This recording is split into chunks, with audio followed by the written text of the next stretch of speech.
Again. Right, okay, so where we left off last time was we derived short-run costs. What we're going to talk about now is what happens when we move into the long run.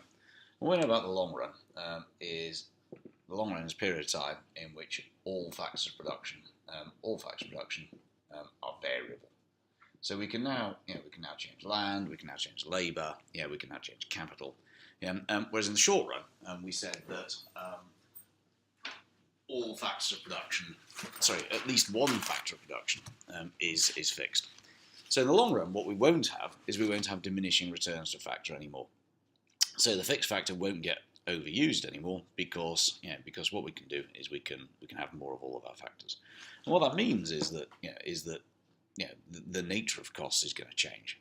And the reason it's going to change is, as I say, that diminishing returns aren't going to occur because we can expand. So, how does a firm expand? That's the first question. And what we said is that there are two forms of expansion that a firm might be able to engage in the long run. There's what's called internal or organic growth, and what that's about is simply investing in your own factors of production.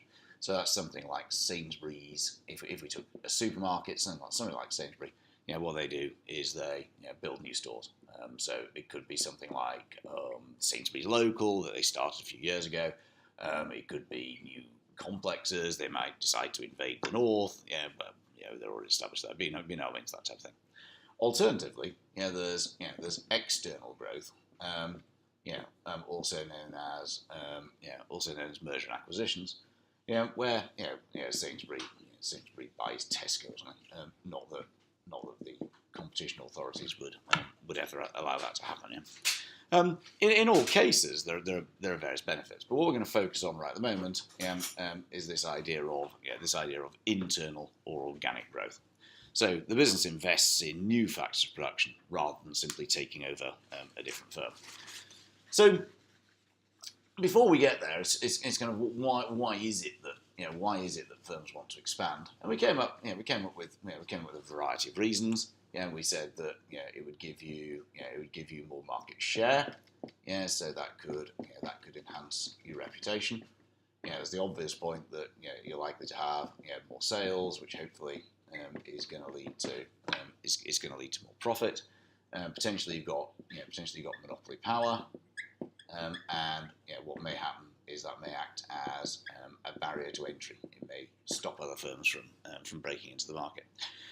But the key thing that we're going to focus on right now is this idea of economies of scale, and that's what we looked at during the last week. And these are cost advantages that are derived from the firm being able to grow in the long run. So it's worth bearing in mind that there's a difference between simply making more units and a change in scale. So using your existing capacity can happen in the short run. So what we're going to look at is this idea of isn't that off the top? Internal economies of scale. Internal refers to growth of the firm. Scale means all factors of production are increasing, and economies means that there's going to be a decrease in unit cost. So as a result of the business expanding, as a result of the business increasing its scale, not just its output, it can increase output in the short run, remember, but an increase in its scale. What that means is that potentially its unit costs can come down. What we did is we had a look at the example of Dover Brooks expanding.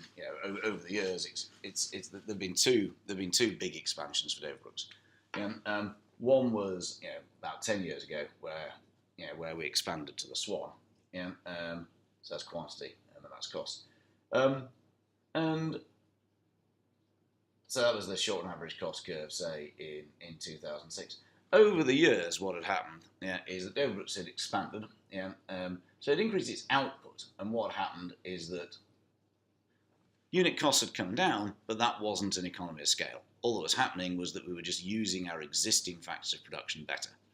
we were improving our capacity utilisation. Our scale was the same. We had the same buildings. We had the same buildings that we did before. We had more staff, but that's the variable factor. What had happened by 2006 is that we'd overexpanded, and we were, our costs, therefore, were well above the minimum level. We'd started to suffer diminishing returns, and as a result, we realised that really, we needed to look for somewhere else. And what happened is that along came the Swan building, and this was quite unexpected. So around then, we probably had somewhere in the region of 150 students. And we moved into the Swan building basically at zero notice. And when we moved in there, we had exactly the same number of students as we had with our smaller scale. But suddenly we had new buildings, we had a bigger mortgage, we had more rent. So the immediate effect was actually that our unit costs rose from C1 to C2. So our scale was bigger, but because we weren't using it, unit costs were higher than they were before. As a result, there was a lot of frantic marketing activity, because we needed to make use of these assets. And the number of students steadily rose to maybe about 210 2 or 3 years later. And the point is that because we now only had the Swan and Ewart, instead of 4 or 5 buildings scattered all over the place, we only had 2 lots of heating bills, we only had 2 lots of rent, 2 lots of kind of council tax stuff. So what happened is that using the big scale efficiently led to lower costs than using the small scale efficiently. So the minimum point of that one is kind of about there, but the minimum point of using the Swan and Ewart, so that's short and average cost kind of by 2008, that's kind of Swan plus Ewart. What we're saying is that actually, I can make that a bit more pronounced. The short and average cost curve is lower than before. And now we've moved to 333. Again, we've now got one building, with one set of heating and so on. The argument, in principle, is that again, therefore, if we use 333 efficiently, the short and average cost curve will be lower again. So that's the short and average cost curve in 2017. So what we're saying is that the principle of expansion, it doesn't have to be this way, and that's what we're going to come on to this week. But the principle of expansion is that, if possible, as you get larger, and we looked at firms like Amazon and so on, the cost of production, the cost per student in the case of Doverbrooks, or the cost per unit of output, comes down. I mean, obviously it's more expensive to run a big building than it is a small building, but the point is, per unit, it's lower. So if we just look at if we just continue to look, if we look at the theory, and just in a bit more detail, what does the long run average cost curve look like?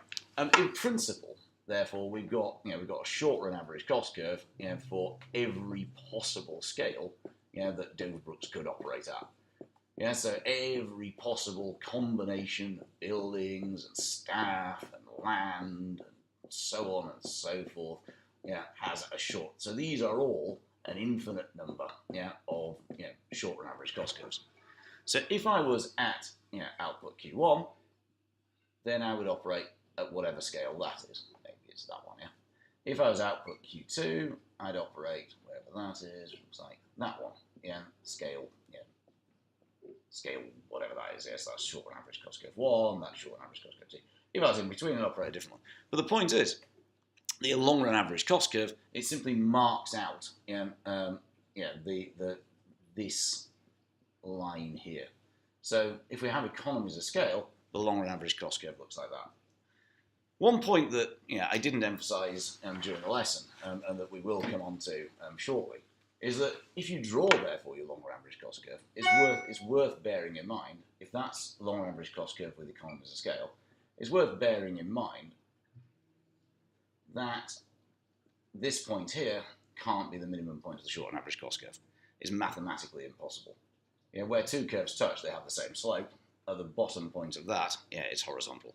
And what this is saying is it's better to use a slightly larger business slightly inefficiently, than to actually make absolute squeezing the very last bit of efficiency out of the smaller plan. But we'll talk about that another time. Right. So what we're saying then is that in principle then an expansion, not just of output, an expansion of output and factors of production, which is what scale is, can result in a reduction in unit costs. So why is that? And we said there were a variety of reasons. Yeah. One, we said that there were physical economies of scale. Yeah, and that's the relationship simply between inputs and outputs. And this is also known as, this is exactly what's known as returns to scale.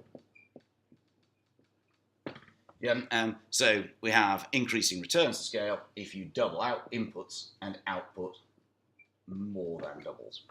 And the reasons that this might be true, these things like we talked about area volume relations. Yeah, in the case of kind of things like cargo ships and cruise ships and warehouses and so on. Yeah, if you double the area, yeah, the volume more than doubles. So therefore the cost, per cubic foot, per cubic meter or whatever, is actually reduced.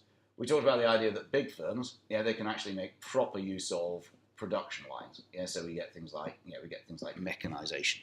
If you remember those, the big logistics firms like DHL, Amazon, and that pizza firm, they all had huge amounts of capital.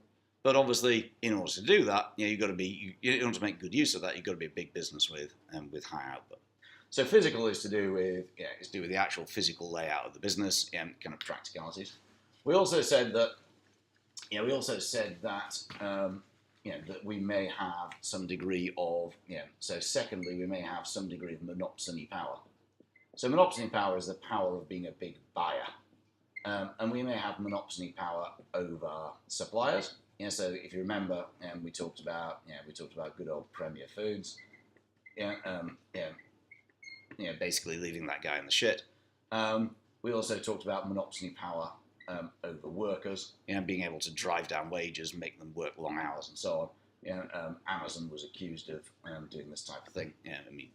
Rightly or wrongly. So what's happening then is again that larger firms with more factors of production have more power. Therefore, they can get cheaper raw materials. They can drive down wages, or at least make you work harder for the wage that you're getting. A third one we talked about was this idea of managerial economies, and that again came in two forms. One is simply that if you double your output, we don't need 2 times as many managers. The obvious example that we looked at there, was our cruise ship captain.